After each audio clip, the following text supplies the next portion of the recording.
Hello everybody, my dear students. Assalamu alaikum. Myself Dr. Sajjad Ahmed Mir, Senior Lecturer of Physics, Government Boys Higher Secondary School, Pampur.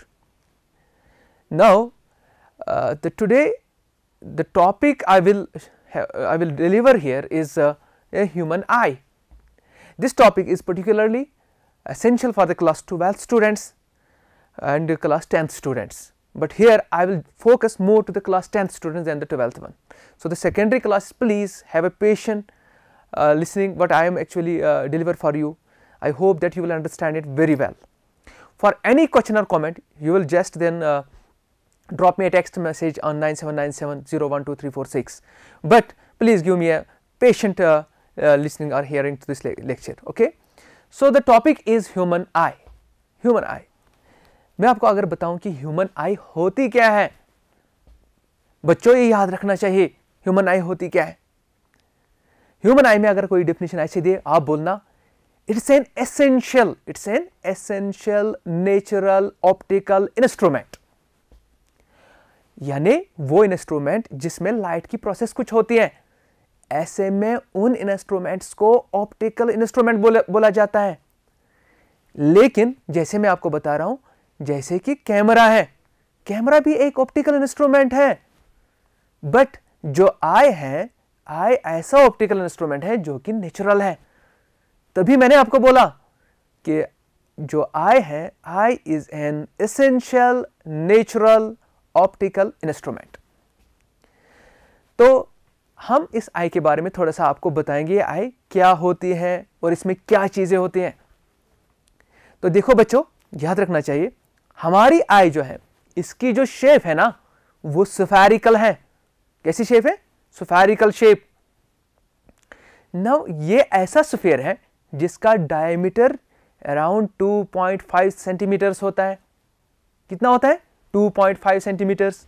सो जो diameter होता है इसका, human आई का diameter of H E means human आई, वो होता है 2.5 centimetres approximately मैं बोल रहा हूं. ओके, अब ये आई जो है, उसका जो बाहरी वाला कवर होता है ना, बाहरी वाला जो बाहर वाला उसका ये एक मेम्ब्रेन होता है, उसको पता है क्या बोलते हैं? उसको बोलते हैं स्क्लेरोटिक. जैसे कि मैंने स्क्लेरोटिक यहां पर आपको बताया है. ये है वो आउटर कवर. ये आउटर का कलर होता है हाईली डेंस, ओपेक होता है और हॉर्नी होता है. एंड इस कवर का पता है फंक्शन क्या होते हैं? इस कवर का फंक्शन ये होता है दैट इट प्रोटेक्ट्स अवर आई. चूंकि ये ओपैक होता है और उसका ओपैक होना बहुत ही जरूरी है. ओके, वो इसलिए क्योंकि अगर ये ओपैक नहीं होगा लाइट का, यानी इसमें से लाइट नहीं जाती है, ना इसमें से बाहर निकलेगी ना अंदर आ जाएगी, वो इसलिए ओपैक है. अगर ये ओपैक नहीं होता for the sake of discussion suppose, तो आई में इल्यूमिनेशन रहती, तो उस इल्यूमिनेशन से सब कुछ हमें प्रॉब्लम में होती है, यानी हमें दिखता नहीं, बिकॉज अंदर से कुछ इल्यूमिनेशन होती, यानी जो हमारी वहां पर इमेज बनते हैं उस पर असर आ जाता. तो इसीलिए ये ओपैक होता है नेचर की तरफ से, और हम इमिटेट इसी को करते हैं. पहले मैं आपको एक और चीज बताता हूं बच्चों, ये याद रखना चाहिए, हमारी आई एक कैमरा के मानंद है. मैं एक एनालॉजी पे बोल रहा हूं, यानी कैमरा इसी की एक कॉपी है, हमने उसी को इमिटेट किया है. लेकिन फर्क क्या है कैमरा और ह्यूमन आई में? फर्क यह है कि कैमरा में अगर आपको फोकस ऑब्जेक्ट करना है, ठीक है ना, तो आप ना डिस्टेंस बिटवीन फोटोग्राफिक फिल्म और लेंस जो कैमरा होता है उसको वैरी करके जो इमेज है उसको फोकस कराते हो फोटोग्राफिक फिल्म पे. लेकिन आई में क्या होता है? आई में ये डिस्टेंस आप चेंज नहीं कर सकते हो, क्योंकि आपका कोई स्क्रू नहीं लगा यहां पर. आप उसको चेंज करोगे तो आप जो है कि आप फोकल लेंथ को, मतलब डिस्टेंस को चेंज करोगे, ठीक है ना. तो यहां हम उसके बदले, उस डिस्टेंस चेंज करने के बदले हम फोकल लेंथ ही चेंज करते हैं लेंस की. वो कैसे? वो नेचुरल प्रोसेस है जो हमारे कैमरा में नहीं होता है. वो हम लेंस को या तो टेंशन की वजह से, यानी जो मसल के जरिए टेंशन, या तो उसको हम थिक बनाएंगे या तो थिन बनाएंगे, उसकी वजह से उसकी फोकल लेंथ चेंज होती है. तो जब फोकल लेंथ चेंज है, जाहिर सी बात है जो लाइट वहां से आ जाएगी वो फोकस हो जाएगी जहां वो चाहते हैं वो आई फोकस होना. तो ये डिफरेंस बिटवीन एक कैमरा और आई में. चलिए फिर से बोलते हैं, अब आपको इतना समझ में आएगा, जो आउटर मेम्ब्रेन है वो स्क्लेरोटिक है, वो ओपैक होता है, वो डेंस होता है, ठीक है, और उसका काम क्या होता है? टू प्रोटेक्ट द आई. उसके बिल्कुल उसके बैक साइड में एक लेयर होती है जिसको हम बोलते हैं कोराइड, वो ब्लैक कलर की होती है। तो ये कोराइड, तो वही मैं बोल रहा हूं कि ब्लैक होती है, वहां पर एब्जॉर्प्शन होती है लाइट की, यानी वो एब्जॉर्प्शन हो जाएगी, वो लाइट को अंदर फैलने नहीं देगा, ये है उसका काम। अब देखिए फिर और एक बात मैं आपको बोल रहा हूं, ये है स्फेरिकल शेप वाली आई की, और बाहर वाली जो लेयर है वो स्क्लेरोटिक है, और उसके पीछे बैक और में एक पिगमेंट है जो कोराइड है, एक लेयर है ब्लैक कलर की, वो कोराइड है। अब देखिए ये जो आउटर लेयर है, यहां जो आउटर लेयर है यानी स्क्लेरोटिक है, ये जो वही व्हाइट ऑफ आई है जो आपको दिखता है, सफेद जो आई दिखती है ना, वो इसी का एक पार्ट आपको दिख रहा है बाहर से स्क्लेरोटिक का। अब देखिए जब स्क्लेरोटिक के अगर आप सामने देखोगे, वहां पर एक ट्रांसपेरेंट टिश्यू है, और वहां स्क्लेरोटिक और वो ट्रांसपेरेंट टिश्यू मर्ज होते हैं एक दूसरे के साथ, मर्ज होते हैं तो वहां पर एक नया चीज बन जाता है, बिकॉज दो मटेरियल्स मर्ज होकर एक नया तीसरा चीज बनाते हैं, और उसको हम बोलते हैं कॉर्निया। ये देखिए वो कॉर्निया ये है, और यही कॉर्निया तो मेन एंट्रेंस है, जो लाइट आ जाएगी आई के अंदर, the light gets into the eye through this cornea, ठीक है ना, यही वो एंट्रेंस पॉइंट है। कैसे बन गया? स्क्लेरोटिक किसके साथ मिला? स्क्लेरोटिक मिला एक ट्रांसपेरेंट टिश्यू के साथ और कॉर्निया बनाया। अब जरा देखिए आगे, अब क्या होगा, एक कॉर्निया के पीछे एक सर्कुलर डायाफ्राम होता है, और उस सर्कुलर डायाफ्राम के बीचों बीच एक होल होता है छोटा सा, और उस होल का जो साइज होता है ना वो वैरी होता है 2 मिलीमीटर से लेकर 8 मिलीमीटर तक, और उस डायफ्राम को बोलते हैं आइरिस। तो ये है वो आइरिस, यहां वो डायफ्राम लगा होता है बिल्कुल at the back of cornea, लेकिन उसमें होल है, लाइट सिर्फ उसी होल में से जा सकती है, ठीक है। मैंने पहले ही बोला उसका साइज वेरिएबल है, मसल एक्शन के जरिए ये आइरिस मसल्स में है, तो मसल एक्शन जब उसको टेंशन डालते हैं तो वो छोटा हो जाता है होल का डायमीटर, और अगर वो रिलैक्स करेगा तो वो बड़ा हो जाएगा। ये नेचर ने क्या दिया हमें, क्यों? क्योंकि जब लाइट की इंटेंसिटी कम होगी तो ये वाइड होगा एज बिग एज 8 mm, और जब बाहर लाइट की इंटेंसिटी ज्यादा होगी उस वक्त ये कम होगा, तो इस हिसाब से हमारी आई अंदर बच जाती है। आपने देखा जब बहुत लाइट होती है तो हम आंखों को ना ऐसे करते हैं, हम आइरिस के ऊपर मसल के थ्रू टेंशन डालते हैं, ताकि वो जो वहां पर सेंटर में होल है जिसको हम प्यूपिल कहते हैं, उस प्यूपिल का साइज सिर्फ 2 mm बचे मिनिमम, ताकि कम से कम लाइट आ जाए। लेकिन जब रात का वक्त होता है ना, तब जब लाइट कम होती है शाम का वक्त, तो हम ना आंखें खोलने की कोशिश करते हैं, यानी हम उस प्यूपिल का size as maximum as possible करते हैं, 8 mm तक करते हैं, ताकि ज्यादा से ज्यादा लाइट आंखों के अंदर आ सकती है। तो यह है इसका काम, नेचुरल प्रोसेस, ठीक है। तो अब जरा देखते हैं अब क्या, उसके बाद क्या होता है। उसके बाद हमें यहां मसल्स के बीचों बीच लेंस होता है नेचुरल, और वो लेंस गिलासी फाइबर्स का बना होता है। किसका? गिलासी फाइबर्स का। वो गिलासी फाइबर्स एक दूसरे के ऊपर स्लाइड करते हैं। ये जो मसल्स हैं जिनके बीच में वो लेंस है ना, उनको बोलते हैं स्लैरी मसल्स, यहां लिखा हुआ है स्लैरी मसल्स। तो हमारा जो नेचुरल लेंस जो आई का है वो गिलासी फाइबर्स का बना होता है, जो एक दूसरे के ऊपर स्लाइड करते हैं, और जो स्लैरी मसल उन टेंशन डालता है, तो ये जो हमारा लेंस है ये थिक हो सकता है, अगर वो रिलैक्स करेंगे तो वो थिन होगा। जाहिर सी बात, जब कर्वेचर बढ़ेगा फोकल लेंथ कम हो जाएगी, जब कर्वेचर घटेगा यानी थिन बनेगा लेंस, तो फोकल लेंथ बढ़ जाएगी। वही तो है focal length, you know focal length क्या है, जहां पर वो फोकस करता है लाइट को, वही लेंस का। तो चूंकि जब कर्वेचर बढ़ जाएगा वो नजदीक ही फोकस करेगा, यानी फोकल लेंथ कम हो जाएगी, यानी थिक लेंस की फोकल लेंथ कम होती है। लेकिन अगर स्लैरी मसल रिलैक्स होगी तो ये थिन बन जाएगा लेंस, मतलब कर्वेचर कम हो जाएगा। कर्वेचर कम होने का मतलब फोकल लेंथ बढ़ जाएगी। तो देखिए जनाब, अब आपको समझ में आया, ये नेचुरल लेंस का काम है। ये थिक भी हो सकता है, ये थिन भी हो सकता है। कैमरा में ऐसा नहीं होगा, कैमरा का जो आर्टिफिशियल लेंस लगाओ उसको आप थिक और थिन नहीं कर सकते ना, नहीं कर सकते हैं। तो उसके बदले आप क्या कर सकते हो, आप डिस्टेंस वैरी करते हो फोटोग्राफिक फिल्म और लेंस के बीच में, तभी तो फोकस करते हो उस फोटोग्राफिक फिल्म में, जब डिस्टेंस वैरी करते हो। यहां हम डिस्टेंस वैरी नहीं कर सकते, रिमेंबर इट, बिकॉज ये लेंस अंदर आई में लगाओ, हमारा कोई यहां पर फोकसिंग एलिमेंट नहीं है, ये नेचुरल एलिमेंट है। ये खुद ब खुद इस लेंस को या तो थिक बनाएगा कम फोकल लेंथ के लिए, या तो थिन बनाएगा।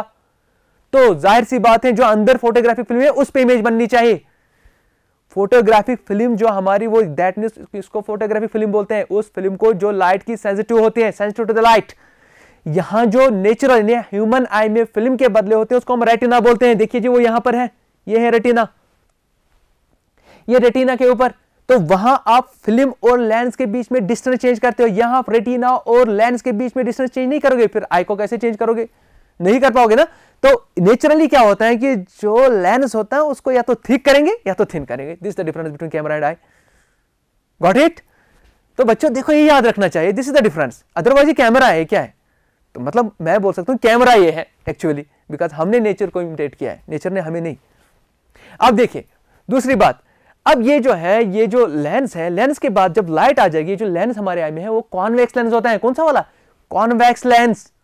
कॉन्वेक्स लेंस तो आप जानते हो बच्चों, जो बीच में थिक होगा एजिस में थिन होगा, कॉन्वेक्स लेंस होता है। जैसे यहां पर बनाया मैंने, ये देखिए कॉन्वेक्स लेंस। अब ये कॉन्वेक्स लेंस में एक चीज याद रखिए, ये बैक साइड में थोड़ा सा ज्यादा कर्व्ड होता है और फ्रंट साइड में कम कर्व्ड होता है रिलेटिवली, ठीक है ना।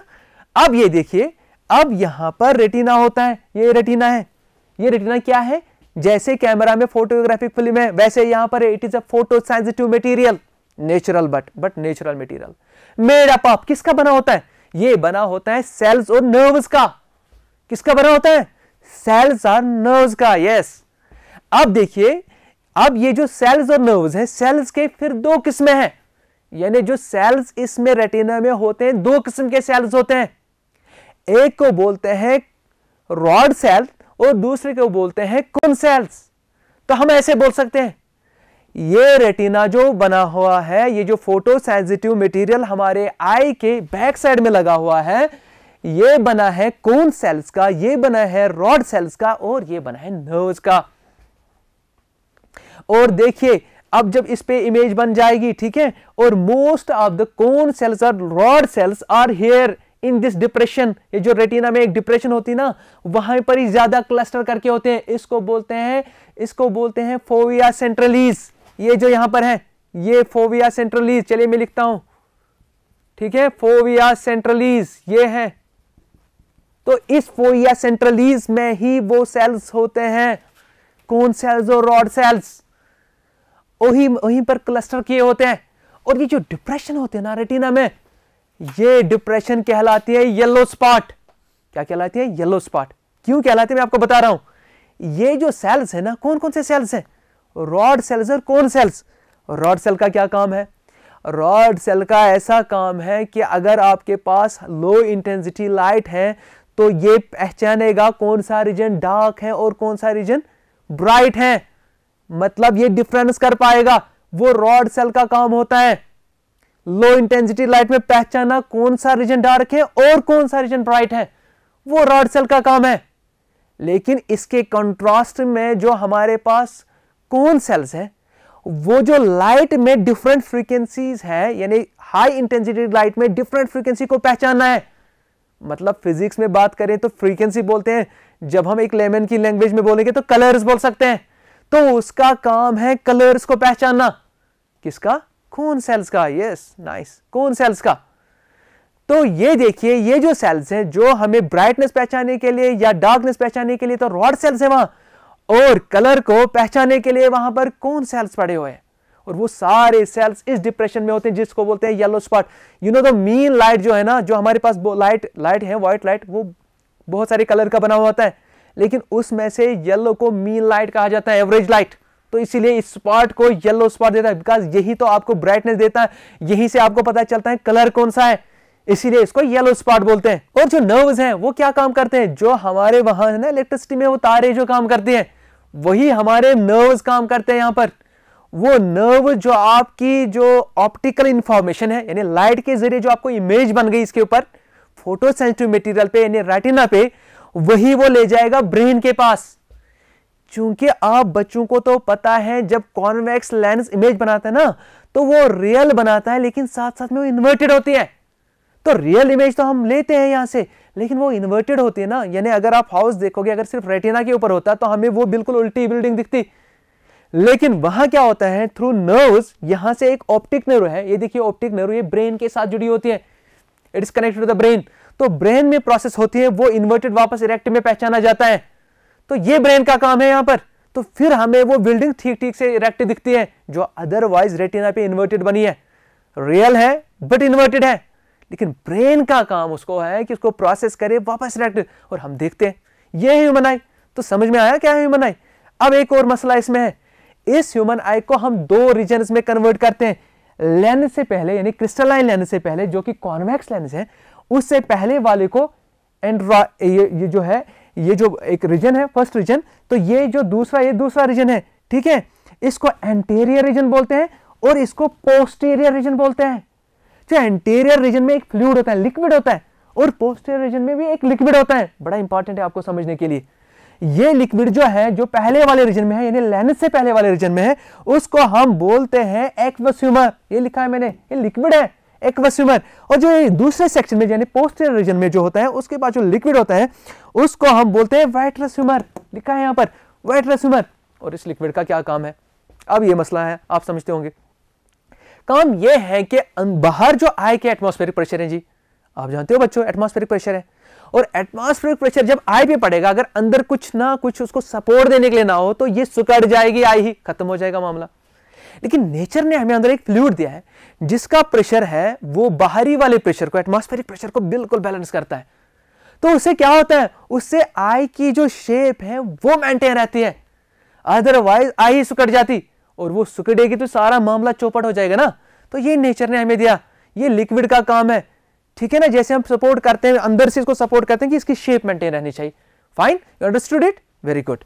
सो ये होता है, ये इसका काम होता है। और देखिए और एक बात, सो लाइट जब आ जाएगी, देखिए मैं आपको बता रहा हूं, लाइट जब यहां से आएगी किसी भी ऑब्जेक्ट से किसी इंसान से लाइट आ गई हमारे आई में, ठीक है, उस लाइट को जाना है पहले कॉर्निया से, बिकॉज सबसे पहला एंट्रेंस पॉइंट जो है वो कॉर्निया है, तो उसको कॉर्निया से जाना पड़ेगा उस लाइट को। उसके बाद यहां एक सर्कुलर डायफ्राम लगा है जिसको आइरिस बोलते हैं, मैंने पहले बोला आपको, और उसके बीच में से एक छोटा सा होल है जिसको प्यूपिल बोलते हैं। सिर्फ उस होल में से लाइट जाएगी, और वो प्यूपिल क्या है, उसको वेरिएबल साइज होता है 2 mm से लेकर 8 mm तक। 2 mm कब लेगा वो, जब हाई इंटेंसिटी लाइट होगी। 8 mm कब बनाएगा, जब लो इंटेंसिटी लाइट होगी। एडजस्ट करता है अपने आप को naturally through the muscle action, ठीक है ना। तो उसके बाद वो लाइट आनी है किसके ऊपर, लेंस के ऊपर। और जब लेंस है, ये कौन सा लेंस है, ये है कॉन्वेक्स लेंस, दूसरे टर्म्स में बोलेंगे तो कन्वर्जिंग लेंस बोलते हैं, ठीक है ना। तो ये लाइट को क्या करेगा, कन्वर्ज करेगा। देखिए ये कन्वर्ज जब लाइट को करेगा वो सीधे ही कहां पर रेटिना पे कन्वर्ज करेगा, और जहां लाइट को इकट्ठा किया जाता है, जहां लाइट को कलेक्ट किया जाता है, इमेज तो वही बननी है, वही तो इमेज होती है ना। तो ये इसको कन्वर्ज रेटिना पे करेगा तो इमेज बन जाएगी। इस बीच में देखो लाइट कहां कहां से सफर होती है, किन किन ट्रांसपेरेंट मटेरियल से सफर होती है। पहले कॉर्निया का रिफ्रैक्टिव इंडेक्स होता है 1.38। फिर उसके बाद यहां पर एक लिक्विड लगा है जिसका नाम है एक्वस ह्यूमर, और उसका रिफ्रैक्टिव इंडेक्स 1.33 है, ठीक है। कॉर्निया का 1.38 और जो एक्वस ह्यूमर यहां लगा है उसका 1.33, और जो नेचुरल लेंस जो कॉन्वेक्स लेंस लगा हुआ है उसका है 1.40।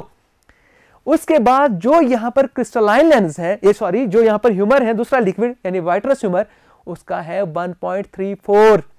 तो देखिए कितने रिफ्रैक्टिव इंडेक्स का नाम मैंने दिया, यहां पर 1.38 कॉर्निया का, एक्वस ह्यूमर का 1.33, लेंस का 1.40, और जो यहां पर वाइट्रस ह्यूमर है उसका 1.34। तो एक्वस ह्यूमर और वाइट्रस ह्यूमर का करीबन रिफ्रैक्टिव इंडेक्स सेम है। देखिए बात यह है, मैंने रिफ्रैक्टिव इंडेक्स क्यों आपको बताया, बच्चों ये याद रखना चाहिए, रिफ्रैक्टिव इंडेक्स का जब नंबर आता है ना तो आपको पता चलना चाहिए वहां पर रिफ्रैक्शन हो जाती है। रिफ्रैक्टिव इंडेक्स का मतलब ही है रिफ्रैक्शन होना। जब नंबर मिल गया that means bending of light हो जाती है, ठीक है। तो कितने रिफ्रैक्शंस, मल्टीपल रिफ्रैक्शंस हो जाते हैं, तब जाके लाइट फोकस होती है रेटिना पे, और रेटिना पे जब फोकस होती है तो हम इमेज बनाते हैं। इमेज बनने के बाद वो कहां चली जाती है, थ्रू नर्व्स ब्रेन में, और ब्रेन उसको प्रोसेस करता हमें दिखता है। Now listen to me now carefully. Now I have made here an eye. It's a now simple structure, not a complicated one. Now try to understand what I am going to tell you. Please be now very patient. Now if suppose here we have a lens and we know that that's a convex lens. Now everybody knows it because I have explained it.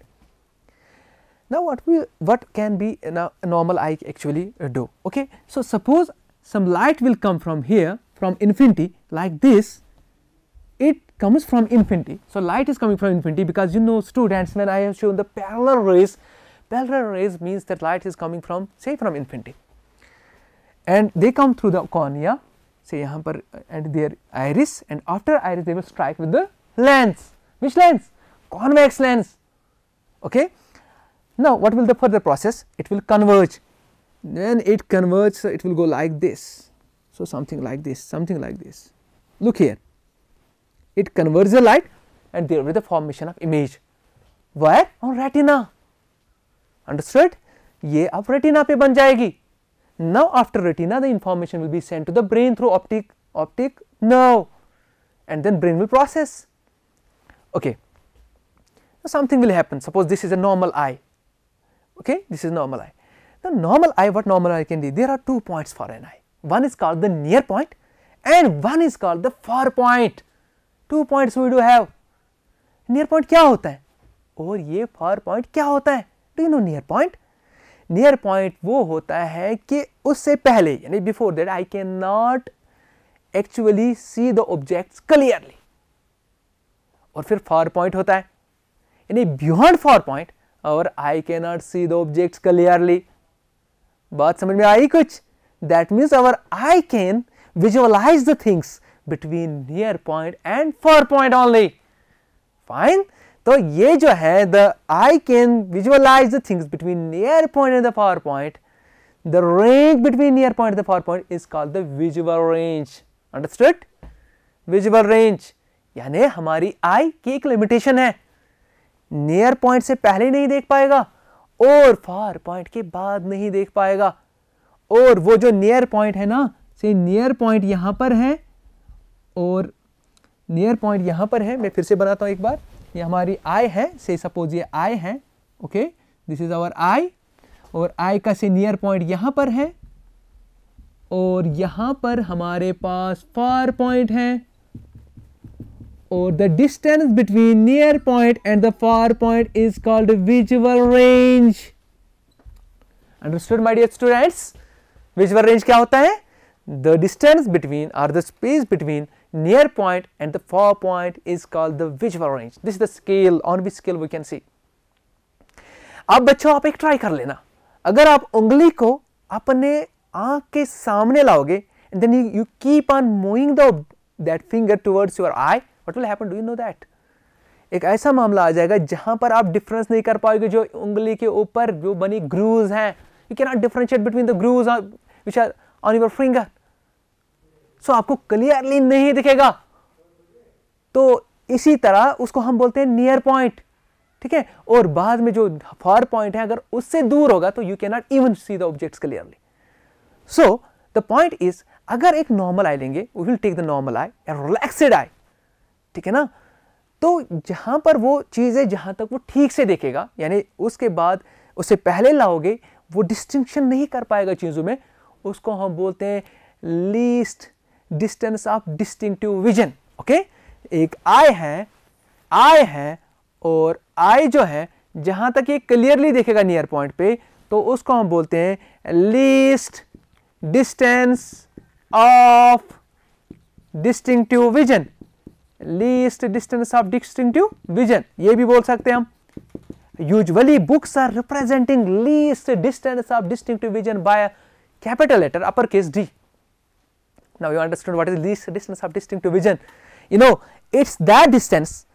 If the object, you keep on object moving beyond this point, then your eye is not capable of differentiating the things. So suppose I have given you an example. If you keep moving your finger towards your eye, so there is a particular distance up to which you can differentiate between the grooves. Okay, the grooves which are made upon your fingertip. But if you keep further move your finger towards your eye, then you are not able to see that. And that point, that particular point is called the least distance of the distinctive vision. Okay. And for normal eye, please remember it, for normal eye, for relaxed eye, this D is equal to 25 centimeters. 25 centimeters एक normal eye के लिए, उससे पहले वो नहीं देख पाएगा, differentiate नहीं कर पाएगा चीजों में. तो this is the least distance of distinctive vision for a normal eye. Remember it. Okay. Now, so we know now visual scale. We know now least distance of distinctive vision. What is this? And further is, if we will do one more thing here, one more thing I will share with you is this.